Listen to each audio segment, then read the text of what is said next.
Vou começar com um ponto para você, né, que fica mandando perguntinha lá no meu Instagram. As perguntas são super bem-vindas, né? Mas não é porque o negócio termina com 11 que é fundo imobiliário. Existe vida para ticker que termina com 11 para além de fundos imobiliários, e um destes produtos, que inclusive é um produto excelente, é o fundo de investimento em infraestrutura. Perfeito. Né? A turma às vezes acha que tudo que termina com 11 é fundo imobiliário, e não. O fundo de infraestrutura também termina com 11 o código, o distribui ETF, rendimento, termina com 11. É negociado em bolsa, mas não é fundo imobiliário. Então, Ulisses, eu vou abrir o nosso papo pedindo para você explicar para a turma o que é esse fundo de investimento em infraestrutura. Legal, Ricardo. Vamos lá. Primeiro, acho que é legal esse ponto do terminar em 11, porque todo mundo coloca exatamente no mesmo saco, né, as coisas. E muitas vezes daí que surgem algumas oportunidades, né? Porque às vezes o pessoal fala, pô, eu quero fugir de imobiliário aqui, vou vender o juro 11, né? Pô, não tem nada a ver. Ou tá preocupado com o agro, ou eventualmente vai ter um momento em que, pô, não sei o que, é infra, né? E acho que todas essas generalizações costumam ser meio ruins, né? Vamos lá, a parte de infraestrutura, né? Tipicamente os FIINFRAs, eles fazem o quê? Investem em debêntures de empresas do setor de infraestrutura, né? São debêntures incentivadas. Então, a primeira coisa importante, todo brasileiro adora, isenção de imposto de IR, né? E aí, tanto para rendimento quanto para ganho de capital, essa é uma grande vantagem, né, desse final 11 aí, que não tem os outros. Esse final 11 tem uma estrelinha, então tem a isenção de imposto de renda, ela não é em cima apenas do rendimento, mas também do ganho de capital. No ganho de capital. Legal, então comprar 4,85 e depois ela vai para 100, você vai ter que pagar imposto de renda? Não terá que pagar imposto de renda. Perfeito, maravilha, né? E aí você tem... Por que a gente gosta do setor de infraestrutura? Né? Porque essencialmente a gente está financiando, né? Então aqui a gente não está comprando ações, a gente está comprando debêntures. O que é comprar debêntures? Vamos traduzir isso. A gente está financiando, a gente está emprestando dinheiro para grandes empresas fazerem grandes projetos que são importantes para o país, mas que tem uma característica que a gente gosta. A gente não é muito... a gente não financia por ideologia, tal, né? A gente financia porque é bom como investimento. A gente financia porque a previsibilidade é muito alta. Então, quando a gente fala de crédito, o mais importante que tem que ter é a previsibilidade dos emissores. Você tem que fazer TED é fácil, você tem que receber de volta, né? Que até um que a gente comentou aqui em off antes, muitas vezes empresas que são badaladas do ponto de vista de ações, quando é pro crédito, às vezes você quer essa empresa mais tediosa, né? Que ela é reloginho. Sabe quando tem na bolsa... às vezes aquele tal do rally do lixo, né? Que tem aquelas empresas que estão super alavancadas, tal, numa situação super difícil, de repente começou a cair o juro, elas são as primeiras que saem subindo. Então, essas daí provavelmente as empresas que a gente não queria estar financiando, porque elas estão muito alavancadas, né? Mas que às vezes, para o investidor mais arrojado de ações, pode ser que comprar isso daí vai dar dinheiro para ele. E veja, cada um no seu quadrado. Cada um no seu quadrado, cada estratégia, cada um tem suas estratégias. Mas a gente, quando fala de crédito, a gente gosta mesmo de previsibilidade, né? E setor de infraestrutura tem isso, setor regulado, não dá para fazer muita coisa, quadradinho, coisas de longo prazo, né? Então, montar uma linha de transmissão, financiar uma hidrelétrica, um parque solar, um parque eólico, uma estrada, um porto, né? São todos projetos grandes, né? Que têm normalmente um investimento bastante significativo no começo e depois ele gera muitos recursos ao longo de muito tempo, né? E por isso vai repagando essa dívida, né?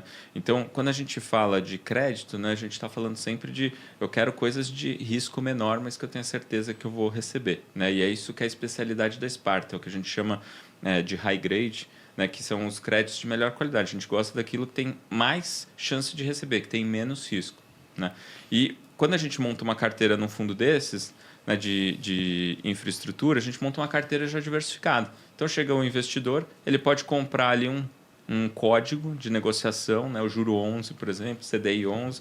Ele vai lá e compra uma carteira já prontinha, né, que tem uma equipe profissional acompanhando todos os emissores que tem lá dentro, todas as operações que tem lá dentro, tem já uma carteira diversificada, tem ali os seus pagamentos mensais, né, os dividendos, todo mundo gosta daquele barulhinho de clim, clim, né, entra o dinheiro pingando todo mês. E é isso aí. E até uma coisa que eu ia colocar, o Gui fala muito disso, né? Quando você vai investir no crédito, você tem que tomar cuidado, tem que diversificar. E aí muita gente pode estar se perguntando nesse momento, poxa, entendi que o fundo tem esses benefícios, mas se eu comprar uma debênture de infraestrutura, eu tenho benefícios fiscais também.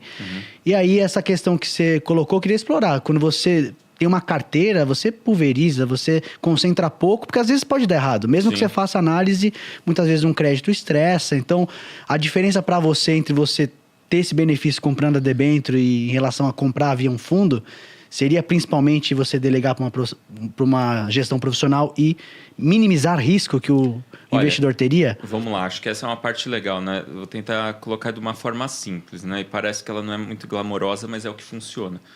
Quando a gente investe em crédito, não é um jogo de acertar mais, é um jogo de errar menos. Perfeito. E isso faz toda a diferença, né? Então, assim, o que a gente costuma dizer lá na Sparta é a gente está acompanhando o emissor, se começa a surgir aquelas nuvens negras no céu, a gente já fala assim, pô, preciso mesmo pagar para ver? Acho que não, né? Vou sair. Então, a gente desinveste, né? Então, acho que esse é o grande benefício de ter uma gestão ativa, de ter um time super capacitado acompanhando. A gente tem 15 pessoas na nossa equipe de gestão, né, olhando todos os emissores, tal, tem mais de 100 posições num fundo que nem o Juro 11, e aí a gente tem uma carteira bem diversificada.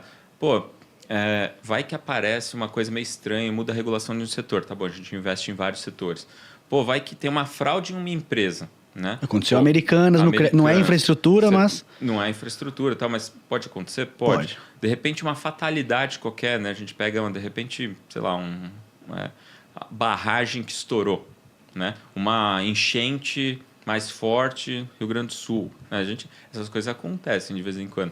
E assim, a gente tem que estar preparado para isso. A gente não prevê isso, a gente se prepara para isso, é diferente. Perfeito. Né? Então a gente tem que estar com uma carteira que seja, com uma estratégia que seja robusta para a gente atravessar isso. Afinal, o investidor ele vai falar assim, sabe aquela máxima? Quem ganha, ganha. Quem perde, explica, né? Assim, então, vamos lá. O investidor ele não quer saber se, pô, você perdeu... Não, cara, desculpa, era para estar com uma carteira com uma estratégia mais robusta, né?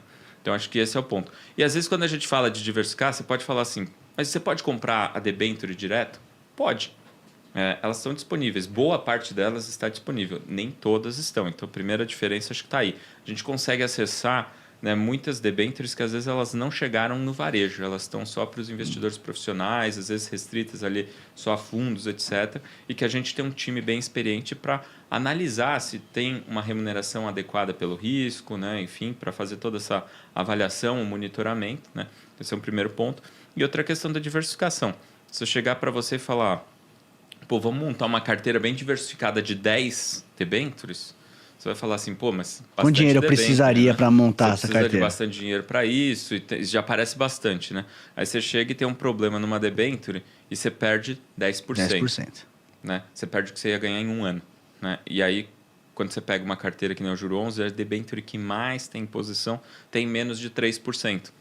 Então você fala, pô, isso aqui mais tem. Então, você tem lá 100 e não sei quantos debêntures, você tem uma diversificação muito grande, você tem que ter um time acompanhando, você tem tudo isso, né? Para, de fato, ter uma estratégia que seja robusta, que seja resiliente. Legal. Nesse ponto que você colocou, deixa eu até fazer uma provocação. O Juro 11 tem mais de 100 debêntures ali. São 100 emissores, de fato? São mais de 100 debêntures, mas são quase 100 emissores. Tem debêntures... Na verdade, a gente costuma chamar lá na Sparta de grupo de risco, né? Assim, são grupos econômicos, vai. Então, só para citar um aqui, né? Pegar Equatorial, por exemplo. Você tem lá N linhas de transmissão, distribuidor, não sei o quê. Então, às vezes você tem vários CNPJs, mas que estão mesmo todos grupo, juntos perfeito. no mesmo grupo, né? A gente olha dos dois jeitos, né? A gente olha o CNPJ, olha o grupo, né? E a gente vê todas essas concentrações. Da mesma forma que a gente vê também o setor. Né? Então, assim, setor de geração, setor de saneamento. Então, quando falam assim, pô, aqui é um fundo só de saneamento, por exemplo. Imagina que falasse isso. Legal, tipo, pode ser que tenha uma recorrência, tem um monte de oportunidade, mas, assim, se tiver um problema no setor, de repente você tem um grande problema. Né? E a gente costuma dizer que a gente é mais agnóstico a setor. A gente olha o que tiver e a gente avalia. Se a gente não entender, a gente não vai investir. É a primeira coisa. Então, se não tiver muito bem explicado porque tem um risco baixo, a gente está fora. Né? Então, você vê que volta tudo para aquela lógica de errar menos. Né? Então, é isso que a gente busca fazer. Então, quando pega os 3 principais setores do Juro 11, do CDI 11, geração de energia, saneamento e rodovias, por exemplo. São 3 setores clássicos, tem um monte de emissores nesses setores, né? E a gente, ao longo do tempo, pode ser que vá tendo algumas mudanças nisso. Acho que aqui a gente tem alguns elementos. A provocação, inclusive, não era uma provocação para o Ulisses, era uma provocação para você que está acompanhando o nosso podcast, né? Por quê? Porque às vezes as pessoas abrem as carteiras dos fundos, um fundo de infra ou um fundo imobiliário de papel, e elas olham lá, tem 50, 60, 70, 80 operações. Está super diversificado, mas é necessária essa análise aí nessa outra derivada. Né? Vai consolidando os grupos econômicos, porque pode ser que um ou outro grupo ali não tenha essa participação tão diminuta. Não é o caso do Juro 11, o Ulisses aqui colocou para a gente de forma muito clara, né? Mas pode acontecer. Eu acho que a ideia da diversificação ela conversa muito com essa ideia de errar menos. Né? Então, se você tem... tá tranquilo aqui, eu tenho uma debênture que tem 30% do patrimônio. Não, putz, tem um risco absurdo aí, porque se der errado naquilo lá, você tem um problema muito grande para resolver. Essa ideia do errar menos eu acho incrível e ela é muito óbvia, apesar das pessoas muitas vezes darem uma importância maior do que deveria a algum evento de crédito que acontece numa carteira diversificada, né? Aí eu costumo resgatar o seguinte exemplo. Né? Qual é o negócio de um banco? É dar crédito. E eu acho que todo mundo concorda que se tem um negócio que dá dinheiro no Brasil, é banco. Né? E ele todo dia está tomando alguns defaults. Todo dia ele tem algum evento de crédito ali na carteira dele. E ainda assim é extremamente... né? Lucrativo, extremamente lucrativo. Então, o jogo do crédito é justamente esse, né? Não é errar pouco, errar menos. Errar pouco, errar pequeno, né? Sabe por que não gostam disso, desse negócio de errar menos? Porque não é tão glamouroso. Se você sentar no bar no fim de semana e falar assim, não, eu sou meio medroso, não gosto de arriscar muito. Bati 5 pênaltis e errei um. É isso, né? Assim, ninguém gosta disso, mas por isso que eu falei, é o que funciona. Então, assim, beleza que... você não quer falar isso e tal, mas então fala, eu deleguei lá para o gestor e deixa ele se virar. Mas na hora de avaliar o fundo, ver se o gestor está falando isso. Ou se ele vai ter um discurso assim, não, eu gosto mesmo de tomar risco bastante, de concentrar. Veja, eu vou acompanhar muito de perto e tal, que tem vários tipos de estratégia, claro, mas assim, se tiver um problema, você vai fazer o quê? Né? Fica mais... Tem uma garantia legal, nosso judiciário às vezes não colabora muito com a velocidade que o investidor espera que resolva aquele problema. Poxa, Ulisses, você tocou num ponto que assim, eu, do meu lado aqui como analista de fundo imobiliário, eu tenho a visibilidade do mercado imobiliário e como essas coisas ocorrem dentro dos FIIs de papel. Mas no fundo de infra eu tenho essa curiosidade maior, né? Então, poxa, o Juro 11 já tem um tempo de estrada, tem uma carteira aí super robusta, né? Mas, como você bem colocou, é um jogo de errar menos, né? Historicamente, você já teve algum evento de crédito? E como funciona a execução de garantia no caso dessas debêntures? Vamos lá. Primeiro, assim, o mundo que a gente opera, né, que é esse mundo que eu chamo de high grade, né, de alta qualidade, a gente não espera que tenha grandes eventos. Né? Então, como eu falei, muitas vezes a gente desinveste antes de ter problema. Né? Você tem que... Quando vem uma RJ, é melhor que você não esteja nela do que você esteja nela. Né? Perfeito. Meio óbvio, né? Vou dar um exemplo. O Juro 11, ele tinha debêntures da Light. Perfeito, até que deu aquele problema. Junho 22. Quando lá em fevereiro 23 teve o problema, a gente já tinha desinvestido saído, legal. Faz mais de 6 meses. Mas vocês adivinharam? Não, isso daí chama monitoramento mesmo, né? A gente estava acompanhando a empresa, acompanhando, no caso, inclusive, a parte legislativa. Da concessão, né? Então, assim, e tudo mais. Aprovaram uma lei que a gente achou que prejudicava muito a empresa naquele momento e tal. A gente avaliou que talvez a empresa já esteja insolvente. Ela está em dia, está adimplente, mas a gente acha que tem uma situação de insolvência ali, a gente desinvestiu.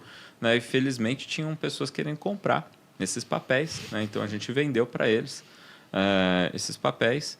Né? E daí, quando teve o problema, 7 meses, 8 meses depois, a gente não tinha mais papel. Aí vem um pouco aquela coisa, né? Para o gestor de crédito, o maior acerto é o que deu problema, mas ele não tinha na carteira. Aí é bom de contar no bar. Vou te falar, é meio broxante quando você chega lá no bar e fala um negócio desse, né? Eu acertei, desinvesti antes, né? É meio ruim de falar isso. Quando a gente está em reunião lá no time de análise, eu falo pro pessoal que esses aí são os esforços heróicos que não vão para cota. A pergunta se paga um bônus por isso aí. Então, essa é uma boa, né? Essa é uma boa pergunta, cara. Muito bom. Mas acho que é isso. Se a gente pegar o histórico da Sparta, né, a gente faz crédito lá há 15 anos. Então, em 15 anos, tivemos problemas, já tivemos 2 inadimplências.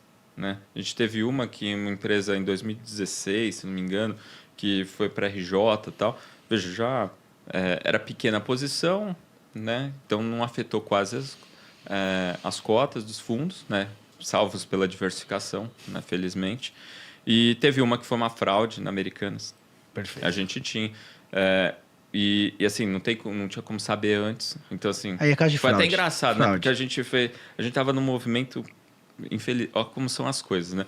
O mercado piorando ali, cenário macro, então a gente falou, vamos reduzir aqueles emissores que têm um pouco menos de qualidade, então vamos concentrar mais, né? Ficar em emissores de melhor qualidade e tal. E aí tinha, assim, alguns farmácia, não sei o quê, e tipo Americanas, porque acho que muita empresa vai ter problema antes deles quebrarem, né? Daí, alguns meses depois, né? Fraude, né?